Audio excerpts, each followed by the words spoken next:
आंतरराष्ट्रीय अग्निशमन दिन 4 मे रोजी साजरा केला जातो। आगीपासून लोकांचे प्राण आणि मालमत्ता वाचवण्यासाठी स्वतःचा जीव धोक्यात घालणाऱ्या जवानांचे आभार मानणे, कर्तव्यावर असताना वीरमरण आलेल्या जवानांचे स्मरण करणे, समाजात आगीपासून सुरक्षित राहण्याविषयी आणि आग प्रतिबंधात्मक उपायांबद्दल जागरूकता निर्माण करणे हा या दिवसाचा उद्देश आहे। या दिवसाचे प्रतीक म्हणून लाल आणि निळ्या रंगाची रिबीन एकत्र जोडलेली असते। लाल रंग आगीचे प्रतीक आहे, निळा रंग पाण्याचे प्रतीक आहे। हे दोन्ही रंग आणीबाणी सेवांचे म्हणजेच इमर्जन्सी सर्व्हिसचे प्रतिनिधित्व करतात। कोळसा खाण कामगार दिन 4 मे रोजी साजरा केला जातो। भारताच्या एकूण व्यावसायिक ऊर्जेच्या गरजेपैकी 50% पेक्षा जास्त गरज कोळशाद्वारे पूर्ण होते।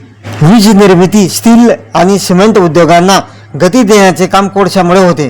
कोळसा खाण कामगार जमिनीखाली शेकडो फूट खोल जाऊन अंधाऱ्या आणि अत्यंत धोकादायक परिस्थितीत काम करतात। खाणीमध्ये विषारी वायू गळती, खाण कोसळणे किंवा अचानक पाणी शिरणे अशा जीव घेण्या दुर्घटनांचा धोका नेहमीच असतो। कोळशाच्या बारीक धुळीमुळे कामगारांना ब्लॅक लंग डिसीज आणि फुफ्फुसाचे गंभीर आजार होतात।